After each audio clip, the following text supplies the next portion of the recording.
하나님의 말씀 잠언 14장 17절부터 마지막 부분까지 보겠습니다. 잠언 14장 17절부터 35절까지입니다. 17절 읽겠습니다. 노하기를 속히 하는 자는 어리석은 일을 행하고 악한 계교를 꾀하는 자는 미움을 받느니라. 어리석은 자는 어리석음으로 기업을 삼아도 슬기로운 자는 지식으로 면류관을 삼느니라. 악인은 선인 앞에 엎드리고 불의한 자는 의인의 문에 엎드리니라. 가난한 자는 이웃에게도 미움을 받게 되나 부유한 자는 친구가 많으니라. 이웃을 업신여기는 자는 죄를 범하는 자요 빈곤한 자를 불쌍히 여기는 자는 복이 있는 자니라. 악을 도모하는 자는 잘못 가는 것이 아니라 선을 도모하는 자에게는 인자와 진리가 있으리라. 모든 수고에는 이익이 있어도 입술의 말은 궁핍을 이룰 뿐이니라. 지혜로운 자의 재물은 그의 면류관이요 미련한 자의 소유는 다만 미련한 것이니라. 진실한 증인은 사람의 생명을 구원하여도 거짓말을 뱉는 사람은 속이느니라. 여호와를 경외하는 자에게는 견고한 의뢰가 있나니 그 자녀들에게 피난처가 있으리라. 여호와를 경외하는 것은 생명의 샘 사망의 그물에서 벗어나게 하느니라. 백성이 많은 것은 왕의 영광이요 백성이 적은 것은 주권자의 패망이니라. 노하기를 더디하는 자는 크게 명철하여도 마음이 조급한 자는 어리석음을 나타내느니라. 평온한 마음은 육신의 생명이나 시기는 뼈를 썩게 하느니라. 가난한 사람을 학대하는 자는 그를 지으신 이를 멸시하는 자요 궁핍한 사람을 불쌍히 여기는 자는 주를 공경하는 자니라. 악인은 그의 환난에 엎드러져도 의인은 그의 죽음에도 소망이 있느니라. 지혜는 명철한 자의 마음에 머물거니와 미련한 자의 속에 있는 것은 나타나느니라. 공의는 나라를 영화롭게 하고 죄는 백성을 욕되게 하느니라. 슬기롭게 하는 신하는 왕에게 은총을 입고 욕을 끼치는 신하는 그의 진노를 당하느니라. 아멘. 오늘은 수능 시험이 있는 날입니다. 여러분 자녀 가운데 수능 보는 애들이 있었을 때 여러분 어떻게 하셨습니까? 아마 오늘 전국 교회가 기도회가 제일 호황을 누리는 날이지요. 모두 와서 아마 하루 종일 수능 끝날 때까지 이제 조금 후부터 종일 기도의 소리가 끊이지 않을 겁니다. 왜 그렇게 애들을 한참 뛰어놀고 즐겁게 살고 열심히 공부해야 될 때 밤늦게까지 학원으로 우리가 몰아고 냅니까? 왜 그 애들한테 그렇게 명문대 가기를 요구합니까? 다 부자가 되고 높은 사람 되고 잘 되라고 그러는 거 아니겠습니까? 오늘 읽었던 우리 잠언 이 본문에는 네 가지 길에 대해서 말하고 있는데 먼저 여기 보시면은 부자의 길에 대해서 다루고 있습니다. 잠언이 보는 물질과는 어떤 걸까요? 성경은 재물, 돈 자체를 악하게 보질 않습니다. 심지어 우리가 읽은 본문 앞에 10장 15절을 보시면은 돈은 생활에 유익이 된다는 사실을 인정하고 있습니다. 뭐라고 되어 있냐면 부자의 재물은 그의 견고한 성이 되고 부자에게 돈이 있다는 것은 우리를 지켜준다는 것을 성경은 분명히 인정하고 있어요. 성경은 돈을 재물을 나쁘게 말하지 않습니다. 반대로 가난한 자의 궁핍은 그를 멸망하게 만든다는 현실을 분명히 직시하고 있어요. 이처럼 재물 그 자체는 중립적이지만 누가 갖고 있느냐에 따라서 다른 결과를 낳는다는 것이 성경의 가치관입니다. 본문 24절 우리가 읽었던 24절 다시 한번 읽을까요? 시작. 지혜로운 자의 재물은 그의 면류관이요 미련한 자의 소유는 다만 미련한 것이니라. 재물이 어떤 지혜로운 사람, 성경이 말하는 지혜자에게 가 있을 때는 그것은 그의 면류관이 되는 겁니다. 그런데 미련한 사람에게 그 재물이 있을 때는 그로 인해서 일이 벌어져요. 어떤 일이 벌어지는 걸까요? 어리석은 부자에게 재물은 그냥 미련한 정도가 아니라 그 이상이 되는데 이 15장 6절 옆에 한번 보세요. 다음 우리 내일도 나올 본문입니다만 6절 후반부를 보시면 악인의 소득은 뭐라고 돼 있어요? 고통이 된다는 거예요. 부자에게 재물은 정말 면류관이 돼요. 그러나 미련한 자, 성경에서 미련한 자, 지혜 없는 자는 악인이에요. 그 악인에게 주어진 재물은 그에게 고통만 안겨준다는 거예요. 성경은 이런 본질을 분명히 얘기하고 있습니다. 재물도 재산도 중립이지만은 어리석은 부자에게 재물은 고통이 되는데, 여기 24절 후반부에 미련한 자의 소유를 그 조금 전에 본 것처럼 15장 6절에서 악인의 축제로 묘사를 하고 있어요. 그러니까 이게 돈을 열심히 벌고 저축해서 재산을 갖는 게 나쁜 게 아니라, 그게 잘못된 게 아니라 어떤 사람이 그 돈을 갖고 있으며 어떤 방법으로 축제를 했느냐가 그 재물의 효과를 바꿔놓고 그것을 갖고 있는 소유자의 인생의 결말을 바꿔놓는다는 거예요. 얼마나 많은 사람들이 돈이 있는데도 괴롭고 고통스럽고 그것 때문에 자식들이 싸우고 그 돈 때문에 나중엔 또 불려가고 어디에 그런 힘든 일을 겪습니까? 그럼에도 불구하고 우리는 자신이 그 돈을 소유하기에 적절한 지혜자인지 아닌지는 관계없이 계속 그냥 움켜잡고 싶고 더 많이 갖고 싶은 거죠. 성경은 동시에 물질에 대한, 그리고 부자와 가난한 사람에 대한 세상의 관점에도 분명히 경고를 하고 있습니다. 20절 보세요. 같이 봅시다. 가난한 자는 이웃에게도 미움을 받게 되나 부유한 자는 친구가 많으니라. 그렇지 않아요? 돈 있을 때는 그렇게 들랑달랑하고 전화 오고 만나자 그러더니 돈 없어 본 적 있으세요? 하나도 안 와요. 아무도 관심도 안 기울여요. 내가 아프고 힘들어도 거들떠 보지도 않는 게 이게 세상이에요. 이런 풍토에 대해서 성경은 지적하고 있습니다. 이미 앞에 11장 12절에서도 이렇게 성경은 말하고 있어요. 지혜 없는 자는 그의 이웃을 멸시하나 명철한 자는 잠잠하느니라. 가난한 이웃을 멸시하는 이런 무정함은 어떤 사람의 행동이라고 여기서 지적하는 겁니까? 이걸 비교해 보면은 가난한 이웃을 멸시하는 이런 무정함은 지혜 없는 자라는 거예요. 그것은 나쁜 사람, 악인이라는 거예요. 그러므로 우리가 믿는 이러한 20절에 여기에서 보여주는 것처럼 돈이 있는 사람에게는 그렇게 사람이 따르고 좋아하지만 돈 없을 때 부모도 거들떠보지 않는 이러한 세상의 풍토를 우리 그리스도인들은 그대로 받아들여서는 안 되는 거예요. 여기에 깔려있는 성경적 가치관은 무엇입니까? 21절 상반부에 이웃을 업신여기는 자는 어떤 거라고 그랬어요? 죄를 범하는 거예요. 가난한 자를 업신여기는 것은 그건 죄란 말이에요. 그것이 왜 죄입니까? 31절 상반부를 비교해 보세요. 같이 읽어봅시다. 가난한 사람을 학대하는 자는 그를 지으신 이를 멸시하는 자라는 거예요. 왜 가난한 사람, 없는 사람, 우리보다 못 사는 사람들을 무시하고 아파트 경비원을 무시하고 택배 아저씨를 무시하고 길거리에서 장사하는 동네 가게의 김밥 장사들을 무시할 때 그것은 뭐를 하는 거라고요? 그건 죄인데 왜 죄냐면은 그를 지으신 하나님을 멸시하는 거기 때문에 이것은 하나님 앞에 죄라는 거예요. 이게 우리가 가져야 될 가치관이에요. 참된 부자의 길은 무엇입니까? 돈만 움켜잡는 것이 아니라 그 재물에 대해서 내가 합당한, 그것을 가질 만한 합당한 존재인지, 내가 지혜가 없이 그 물질을 가졌을 때 어떤 고통이 따라온다는 것을 알고 내가 또 사람들을, 돈 없는 사람들을 어떻게 대해야 될지를 분명히 알 때 이것이 바로 성경이 말하는 바른 부자의 길이라는 거예요.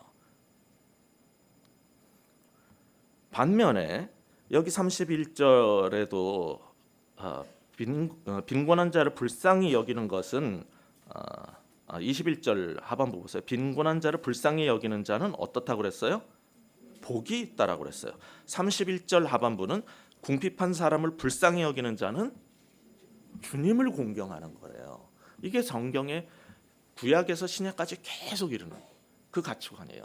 예수님께 물 한 컵 떠주는 것이, 가난한 사람에게 물 한 컵 주는 것이 하나님께 물을 대접하는 것이고, 궁핍한 자에게 우리가 사랑을 베풀고 그에게 관심을 보이는 것이 곧 주를 공경하는 것이라는 게 성경의 일관성 있는 가르침이에요. 그러니까 우리는 어떤 자세의 부자가 돼야지 성경이 말하는 합당한 부자의 길을 걷는 것인지 우리는 생각해 봐야 돼요. 제가 평상시에 이제 학교에 한 7시 10분 정도에 도착을 합니다. 그러려면 집에서 이제 6시 조금 넘으면 출발을 하는데 어제는 좀 일찍 깨서 일찍 갔어요. 6시쯤에 경부고속도로를 이렇게 지나가는데 너무나 많은 차들이 달리고 있어요. 와, 내가 딴 때보다 한 2, 30분 일찍 나왔는데 경부고속도로에 5시 반부터 해서 6시 사이에 얼마나 많은 차가 있는지 몰라요. 정말 열심히들 산다는 생각이 들었어요. 그 가운데 유난히 트럭이 많이 보였어요. 그 트럭을 보면서 저 사람들 듣기에 저기 부산에서부터 서울까지 올라오려면 4, 5시간 이렇게 내내 운전하는데 한 달에 200만 원을 못 가져간다는 거예요. 우리나라 사람들이 너무 열심히 살아요. 너무너무 꼭두 새벽부터 열심히 사는데 너무나 가난하게 사는 사람이 정말 많아요.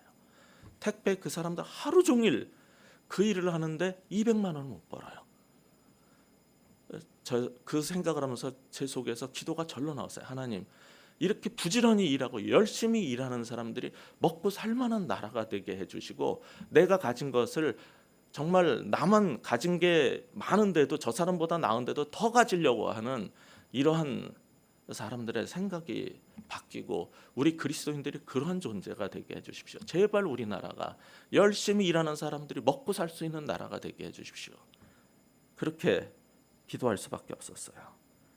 정말 가난한 자에게 여러분이 어떤 태도로 그들을 대하고 여기는지, 조금 전에 우리가 사랑에 대해서 찬양했지만은 그게 없다면은, 그런 삶의 자세에서 없다면은 모든 찬양과 기도와 예배는 헛것인 거죠. 하나님 앞에서.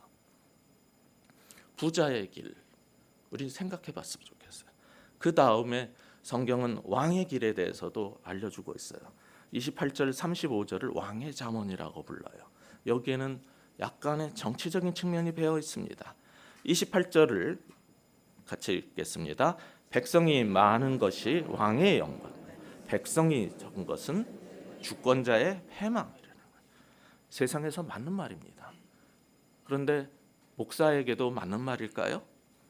교회가 크고 교인이 많으면 영광이고 교인이 적으면 패망한 목사입니까? 그러면 우리 교회처럼 많이 와도 흩어보내려고 하는 것은, 그건 어떤 목사입니까? 세상의 가치관에서 왕의 잠언이 통하는 나라가 있고 안 통하는 나라가 있는데, 안 통하는 나라가 하나님의 나라고 교회입니다. 35절도 보세요. 정말 적절한 말이 나와 있어요. 지혜로운 신하는 왕에게 기쁨이고 수치스러운 신하는 진노를 불러일으킨대요. 그렇지 않습니까? 우리는 왕이 아니고 대통령이 아니더라도 우리가 일할 때 우리 회사의 직원들이 지혜롭고 충실하게 일할 때는 얼마나 정말 기쁨이 됩니까? 그런데 또 진노를 불러일으키는 그런 수치스러운 신하들도, 직원들도 있는 거예요. 그러니까 이것이 왕의 잠언이니까 나하고 관계없다가 아니라, 하나님 우리에게도, 교회에도, 우리 직장에도 정말 신실한 일꾼들을, 기쁨이 되는 직원들을 많이 주시고 지혜로운 일꾼을 얻는 축복을 허락하여 주십시오. 그렇게 기도하고 오늘 또 여러분의 일을, 사업장을 갈 수 있으면 좋겠어요. 그런데 백성의 입장에서 보면 또 달라요. 백성의 입장에서 왕을 보고 지도자를 보고 나라를 볼 때는 어떤 기도 제목이 생기는지 아세요? 34절 같이 읽어보겠습니다. 시작. 공의는 나라를 영화롭게 하고 죄는 백성을 욕되게 하느니라. 국민의 입장에서 볼 때는요, 나라의 정의가 바로 서고 공의가 있을 때 자부심이 생겨요. 그러나 어떤 지도자는 백성들에게 수치를 느끼게 해요. 그 지도자들의 죄, 그 지도자들이 가난하고 힘든 백성들은 보살피지 않고, 국민이 어려움에 처하고 고난에 처하고 위기에 처했는데도 거들떠보지 않을 때 백성들은 아플 뿐만 아니라 수치를 느껴요. 어떻게 지도자가 저럴 수 있는가? 그러면 역으로 생각해서 우리가 위의 자리에, 왕의 자리에 오르기를 사모한다면 우리는 어떤 지도자가 되어야 될지를 우리는 생각해 봐야 되는 거예요. 이것이 왕의 길을 걷기를 사모하는 모든 사람들이, 우리 자식이 그렇게 되기를 바란다면은 이런 왕의 길을 제대로 걸을 수 있는 우리 자녀들이 되기를 바라면서 이 길을 꿈꿔야지, 아무 생각 없이 권력만 잡고 돈만 잡고 그런 부자의 길과 그런 왕의 길은 도대체 무슨 의미가 있는 겁니까? 성경은 이렇게 부자의 길과 왕의 길에 대해서만 얘기하지 않아요. 또 다른 길, 세 번째 길을 얘기하고 있습니다. 그것은 평화의 길입니다.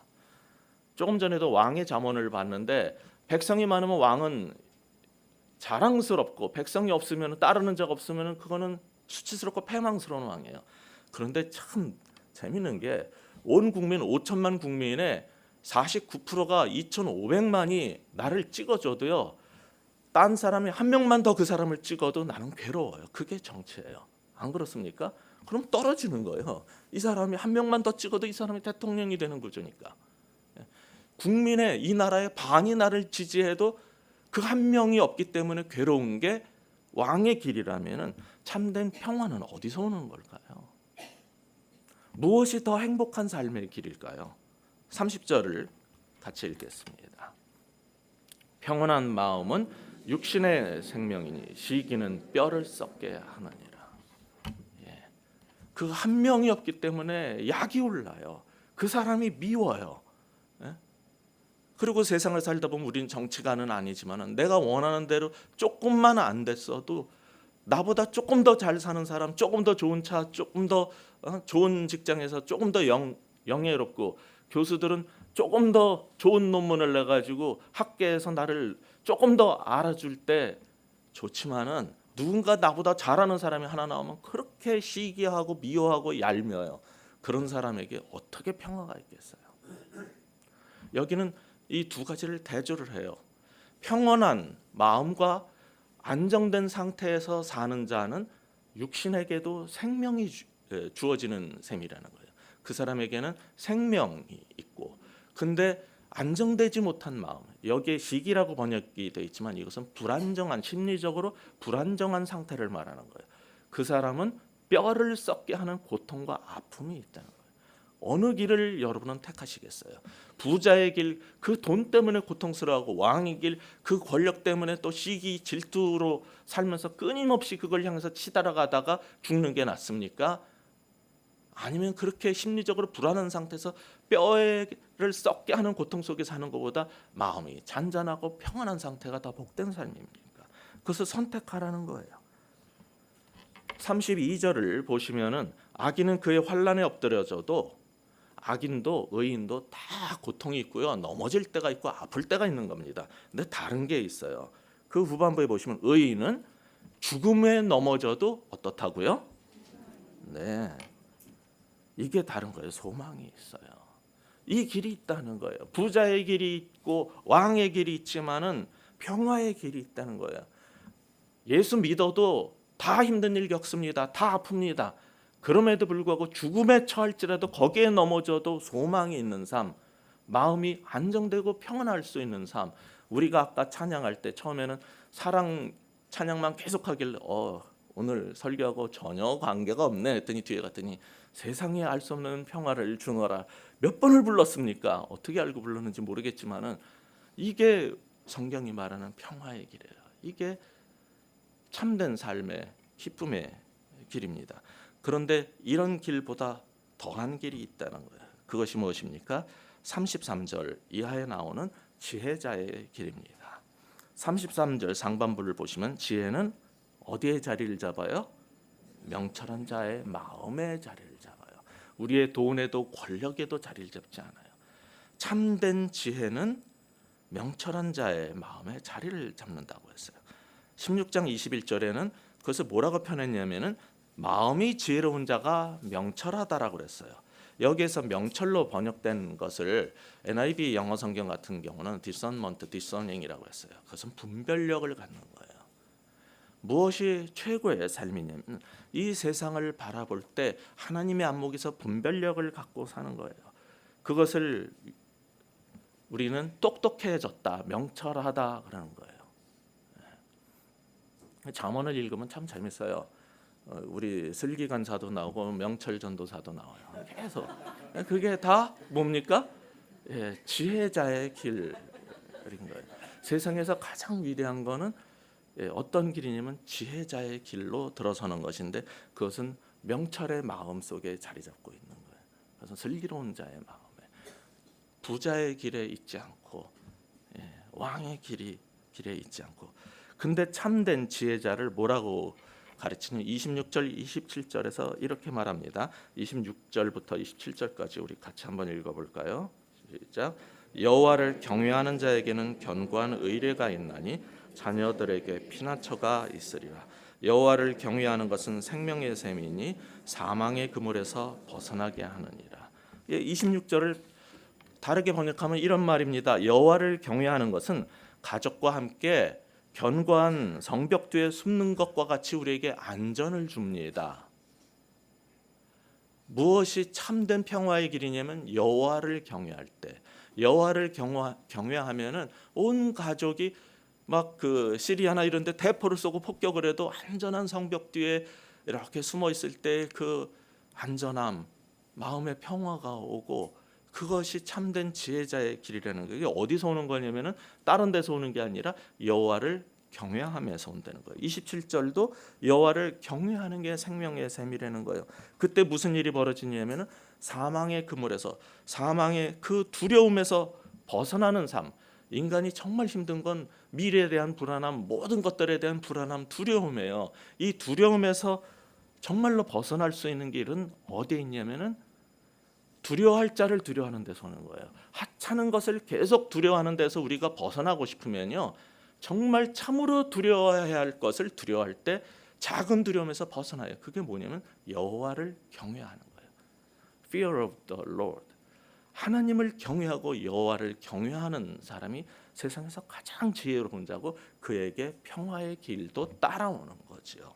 오늘은 부자의 길, 왕의 길, 그리고 평화의 길, 지혜자의 길을 봤습니다. 여러분 모두에게 이 네 가지 길이 마음속에 자리를 잡았으면, 제대로 성경적으로 자리를 잡았으면 좋겠습니다.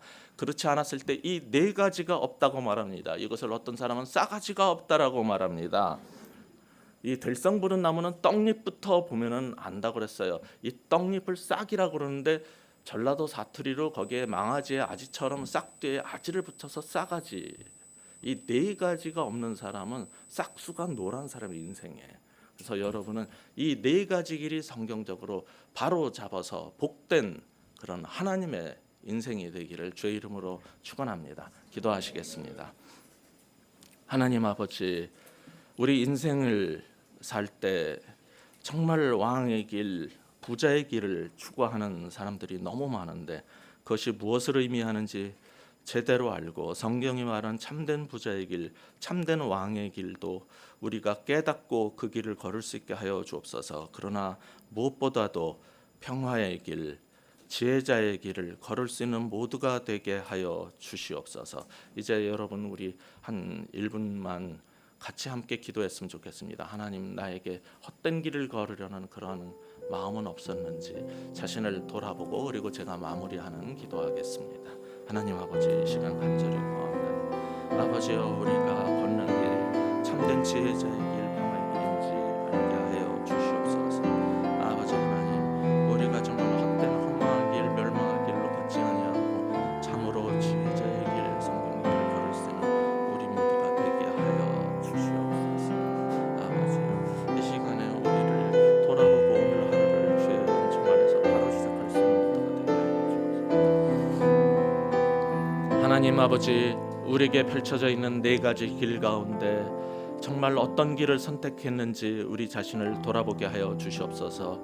오늘도 정말 우리 가족이, 우리 자신이 모두가 부자의 길, 왕의 길을 걷기를 원하지만은 성경이 말하는 참된 부자의 길, 참된 왕의 길을 걷게 하여 주시고, 그 모든 것보다 뛰어난 정말 평안의 길, 평화의 길, 그리고 참 지혜자의 길을 선택할 수 있는 지혜자, 복된 하나님 백성 될 수 있도록 인도하여 주시옵소서. 이제는 예수 그리스도의 은혜와 아버지 하나님의 사랑과 성령님의 함께 하시며 우리를 오늘 이 아침에도 새롭게 하시는 그 능력이 오늘 예배를 마치고 삶의 길로 떠나가는 주의 백성들 머리 위에 지금부터 영원토록 함께 하시기를 간절히 축복하며 기도하옵나이다. 아멘.